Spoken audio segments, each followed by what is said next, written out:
tayo ng manok. Ayan, may wings yan, may legs.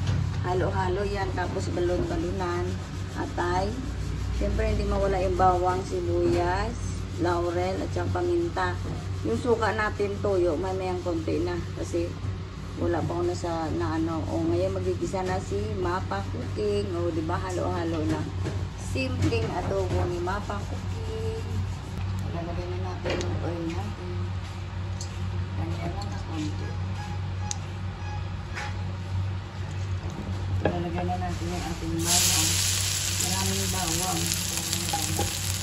Para masarap. Hindi ba simpleng oil talaga.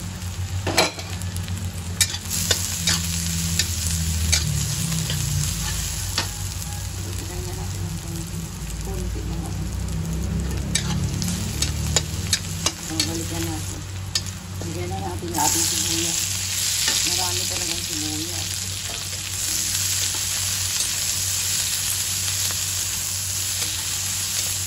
Pwede na lalagay natin yung ating balon-balunan. Ayan, unahin ko muna.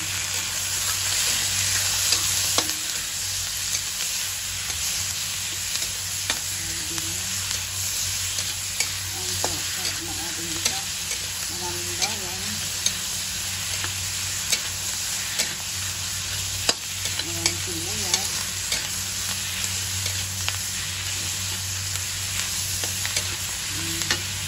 Hindi na natin lagay yung ating manok natin na ano. Ay, yung atay na sana. Pangalan natin. Kasi matuturo din atay. Kaya naman ano ilalagay.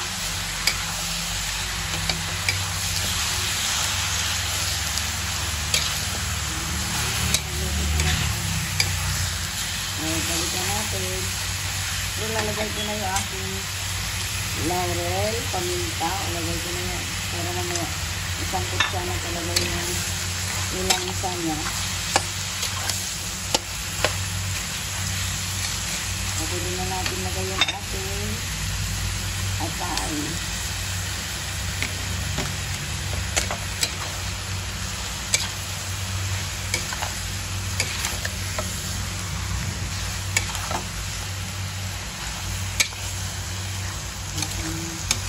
Tatakita natin.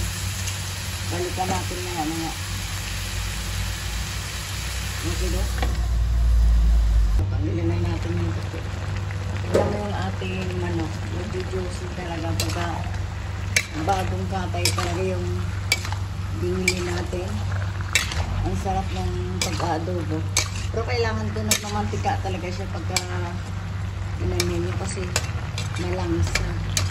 Kaya kailangan dahan-dahan ng apoy. Balikan natin yung maya-maya. Balikan ni Mapa ko ilalo lang. Dahan-dahan lang talaga yung apoy nito. Okay do? Balikan natin. Tanggalin na natin yung takip. Kasi parang hindi natutuyo yung sabaw na. Magalit. Gusto ko lagyan na gusto ko rito ano eh. Suka. Lagyan suka. Yung maya-maya na kasi yun lang sana hindi rin pa rin. Lagay yung pamintang duro. Saka may buo yan.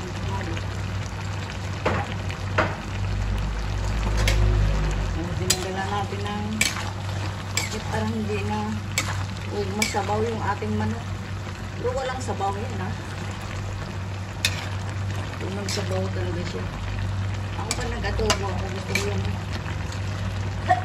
napahinga ko sa paminta. Ayan. O, diba? Meron tayong pangat na sa kamatis. Pwede na lagyan ng suka.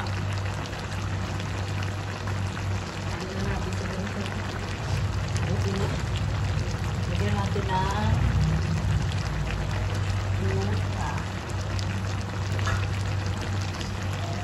ako naglalagay na suka una para yung langsa. So, ganito karami. Ayan, dahan-dahan lang talaga yan. Pwede na natin yan lakasan ng apoy. Maya-maya, lagyan natin ng toyo. Hindi mo hahaluin yung pag nilagyan mo ng suka. Matinoobong ako, oh. Balikan natin. O, pwede na natin haluin. Ito yung suka medyo naluto na yung suka natin. Pwede wala na siya lamsa. O, pwede na natin lagay ang ating tuyo. Pwede na to. Kasi parang yung lamsa niya wala naman na. Lagyan natin dito. Lagyan yung makikin. Ayan.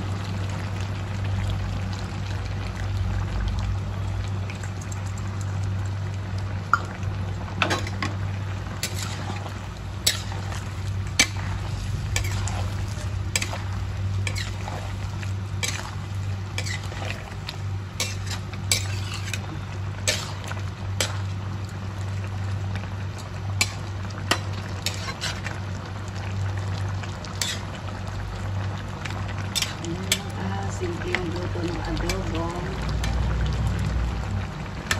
Ano, tikman natin ang lasa. Maasim-asim. Siyempre hindi mawala yung ating nakalimutan na naman yung makasim siya nalagay ang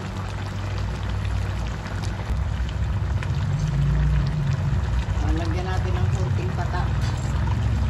Pak. Ayan, kunting tapak lang.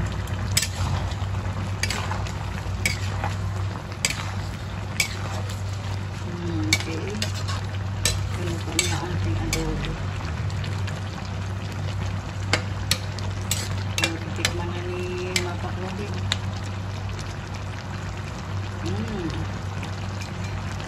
Tama rin yung asin. Ang sarap! Okay na to! Okay. Hi, it's me, si Mapa Cooking. Like and subscribe. Thank you for watching. Thank you sa nanonood. Thank you sa nag-subscribe.